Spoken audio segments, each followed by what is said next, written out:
Hi everyone, this is Braden here from Voiceflow, back for another Voiceflow tutorial video, and today we're going to be going over the permissions block.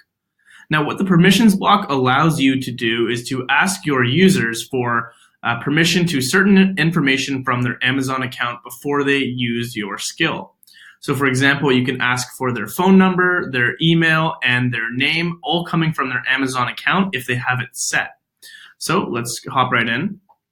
Now, this is part of the Plus plan as of January 2019.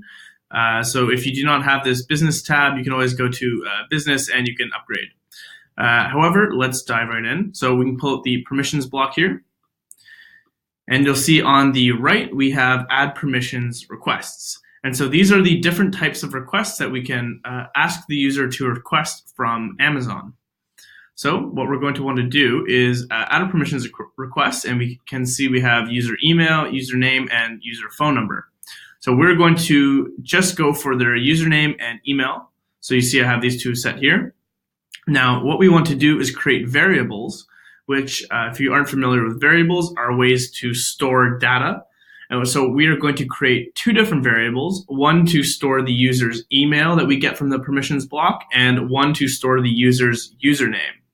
So let's go into our variables tab and let's create two new variables, one for name and one for email. Now what we're going to do is for the user email, we're going to link that to the email variable, and the username, we're going to link that to the name variable. And there we go.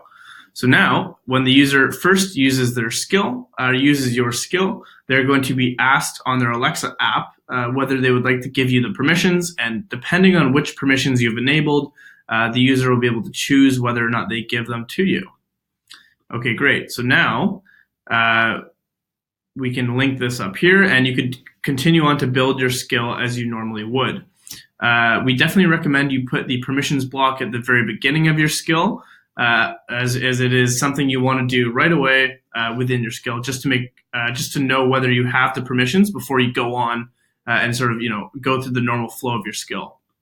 Now, if the user, if something goes wrong and some glitch happens with your permissions block, the user will come out of the fail port here. If everything succeeds, it will come out of the normal port with no words next to it. This is the success port. And if the user declines to give you the permissions you're looking for, you can bring them out of this declined port right here. However, we're going to assume that everything went fine and dandy. So now we can actually use the variables within our skills. And this is particularly useful, especially for the mail block, which is right here. Oh, right there, because the mail block can use the email that you collect from the permissions block to actually send the user emails.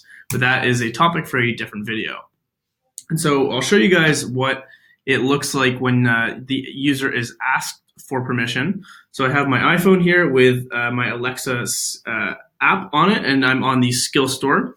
Now you'll actually see right there, this is the StoryFlow skill. This is this skill made by Voiceflow, and we can actually go to enable here. So if I hit enable skill, you'll see there's a permissions tab which pops up, and we are asking for username and email, and the user can choose either to accept or decline these permissions.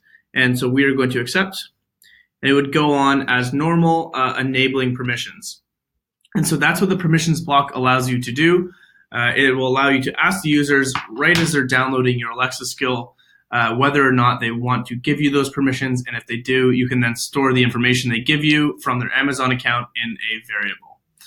Okay, everyone, that's the permissions block. Again, it is part of the Plus plan as of January 2019. But yeah, we hope you guys have an awesome time with it, and we cannot wait to see what you build. I'll see you in the next video.